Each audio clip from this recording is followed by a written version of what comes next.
तो प्यारे बच्चे, गुड मॉर्निंग। उम्मीद करता हूँ आप सब अच्छे और स्वस्थ होंगे। तो पिछली वीडियो में हम लोगों ने पैसे नंबर 7 और 8 का अर्थ देखा था। ठीक है प्यारे बच्चे, अब इस वीडियो में प्यारे बच्चे हम लोग देखने जा रहे हैं पैसे नंबर 9 और 10 का अर्थ। ठीक है, तो देखिए प्यारे बच्चे कह रहा है कि the clerk figured the fair. Clerk figure मतलब हिसाब लगाना, फेयर मतलब किराया। तो क्लर्क ने किराए का हिसाब लगाया। He glanced at my fancy hat band. Glanced मतलब निगाह डालना और हैट बैंड मतलब होता है फीता फीता। तो उसने मेरे हैट पर बंधे फीते की ओर ध्यान से देखा। बट परंतु he figured the fair. Figured मतलब कि अब यहाँ कहेंगे बताया, फेयर मतलब किराया, परंतु हिसाब लगाकर जब उसने किराया बताया। And I had enough for 2 coach tickets one way. और मेरे पास, ठीक है, एक गाड़ी के 2 टिकटों के लिए एक तरफ का पर्याप्त किराया था, किराए का पैसा था। बट परंतु वेन जब आई काउंटेड आउट द मनी, ठीक है, परंतु जब मैंने पैसे को बाहर गिनकर निकाला, and looked up the clerk was staring at me. तो मैंने देखा तो जो था वो, उसको क्या बोलते हैं प्यारे बच्चे, जो क्लर्क था वह मुझे घूर कर देख रहा था। He noted at the bills, ठीक है, he noted at the bills. उन्होंने पैसे को गिना, ठीक है, दैट इज मनी मिस्टर। उसने कहा कि मिस्टर ये पैसा नहीं है, ठीक है, sorry, he noted at the bills मतलब कि उसने नोटों को देखकर गर्दन हिलाया। That is not money mister, अर्थात मिस्टर ये पैसा नहीं है। ही सेड, उसने कहा, एंड और if you are trying to skin me. Skin मतलब होता है धोखा देना। यदि तुम मुझे धोखा देने की कोशिश कर रहे हो तो you would not get very far, तो तुम्हें सफलता मिलने वाली नहीं है। And he glanced at the cash drawer beside him. उसने कैश को देखा और अपने दराज में रख लिया। Of course the money was old style bills. स्वभावतः वो धन, जो पैसा था, वो पुराने तरीके का था। Half again as big as the money we use nowadays. आधा ऐसा वैसा था जैसा कि आज के जमाने में हम लोग प्रयोग करते हैं। एंड डिफरेंट लुकिंग, और वो कुछ भिन्न भी दिखता था। I turned away and got out fast. मैं वहां से मुड़ा और तुरंत जल्दीबाजी में निकल गया। There is nothing nice about jail even in 1894। 1894 की ही जेल क्यों ना हो, जेल तो जेल होती है, आखिरकार जेल में घर जैसी सुविधाएं मिलने वाली नहीं है। ठीक है प्यारे बच्चे, तो ध्यान दीजिएगा। अब देखिए, ध्यान से समझिएगा। ठीक है प्यारे बच्चे, अब आगे कह रहा है कि एंड डैट वाज डैट, अर्थात और अब कहने और करने को क्या था। I left the same way I came. मेरे ख्याल से मैं जिस रास्ते से गया था उसी रास्ते से वापस आ गया। करा कि नेक्स्ट डे, अगले दिन, ठीक है, ड्यूरिंग लंच आवर मतलब कि लंच के दरमियान, I drew $300 out of the bank. मैंने, ड्रीव मतलब निकालना, मैंने बैंक से $3 निकाले। नियरली ऑल वी हैड, लगभग उतना ही मेरे पास था। एंड बाट ओल्ड स्टाइल करेंसी, और मैंने पुरानी शैली की एक मुद्रा खरीदी, पुराने जमाने की एक मुद्रा खरीदी। कह रहा है कि that really worried my साइकोट्रिस्ट friend. इस बात से वाकई मेरा मनोचिकित्सक मित्र परेशान हो गया था। मतलब किस बात से, कि इन सब सारी बातों को जब उसने बताया तो इससे इसका जो पुराना मित्र था तो वो जो है कि परेशान सा हो गया था। ठीक है प्यारे बच्चे, अब देखिए, अब कह रहा है you can buy old money at almost any coins dealers but you have to pay a premium. आप चाहे तो आप पुरानी मुद्रा किसी भी सिक्का विक्रेता से खरीद सकते हैं, परंतु इसके लिए आपको कुछ अतिरिक्त प्रीमियम देना पड़ेगा। जैसे ऐसे समझिए, जैसे कभी कभी हम लोग पुराने नोट बदलते हैं ना प्यारे बच्चे, तो पुराने नोट जब बदलते हैं तो पुराने नोट के बदले जब नया नोट देता है तो कुछ पैसा कम कर देता है। तो उस नए नोट के बदले में हमने जो पैसा भरा है वही हमारा क्या कहलाएगा, तो प्रीमियम कहलाएगा।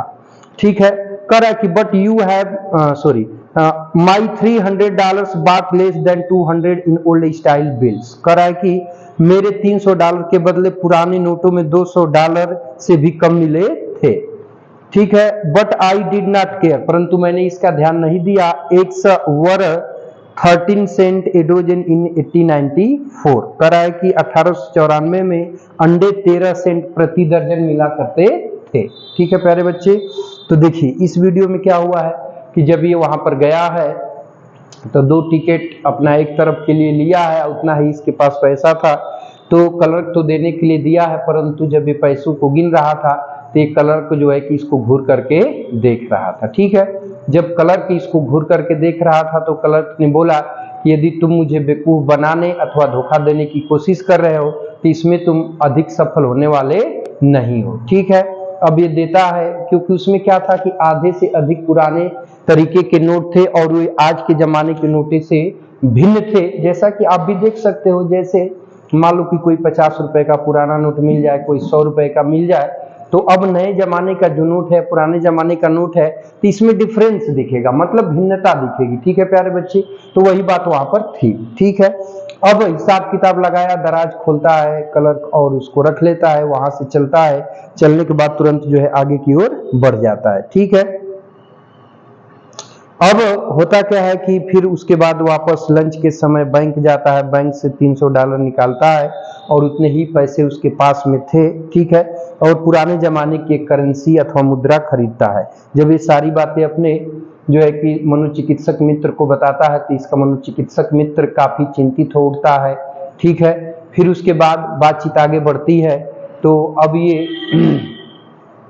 जो है कि $300 के बदले पुराने नोटों को बदलता है तो इसको एक अतिरिक्त कुछ प्रीमियम देना पड़ता है, तो 300 नोटों के बदले 200 से भी कम जो है कि नोट इसको मिले थे। फिर थोड़ा सा जिक्र करता है कि जिस समय सारी बातें चल रही थी 1894 में, तो उस समय अंडे जो है 13 सेंट प्रति दर्जन मिला करते थे।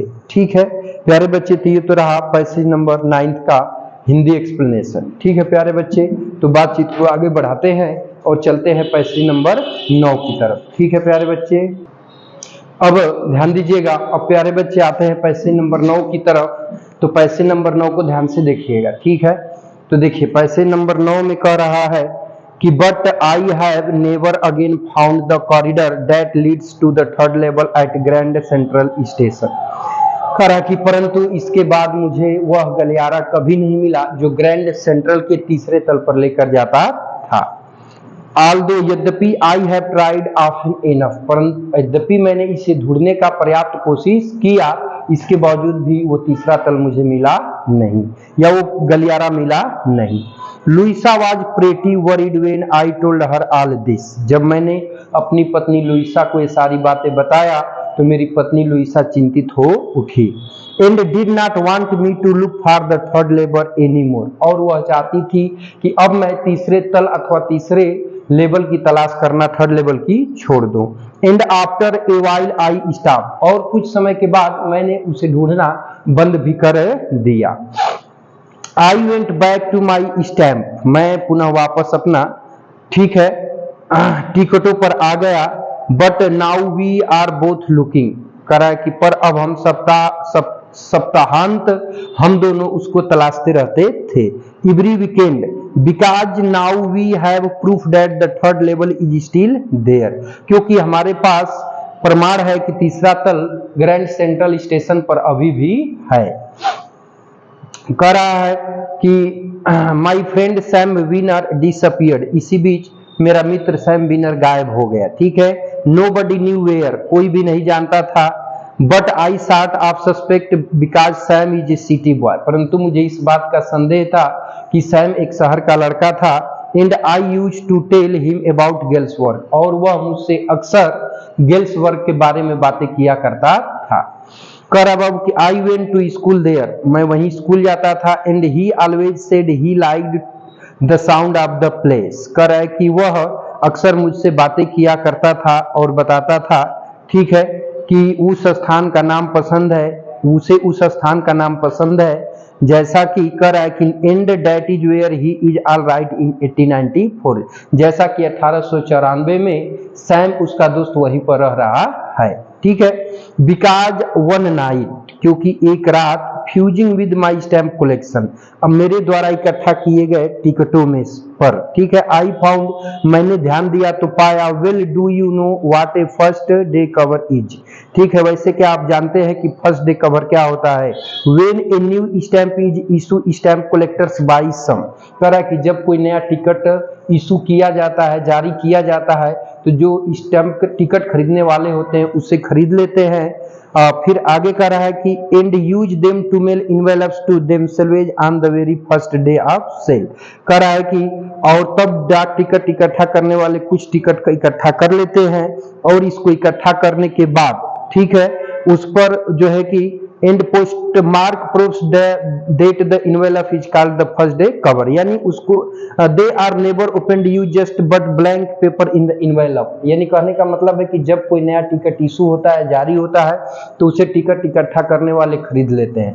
अब एक लिफाफा लेते हैं, लिफाफे के अंदर एक सफेद कोरा कागज जिस पर कुछ लिखा नहीं होता है उसके अंदर डाल देते हैं और डालने के बाद जो है कि ऊपर से उसको चिपका देते हैं, लिफाफे का मुंह बंद कर देते हैं। उसके बाद वो जो डाक टिकट होता है, टिकट को चिपकाने के बाद खाने की मुहर लग जाती है और इसी प्रक्रिया या प्रोसेस को क्या कहते हैं? तो फर्स्ट डे कवर कहा जाता है, ठीक है।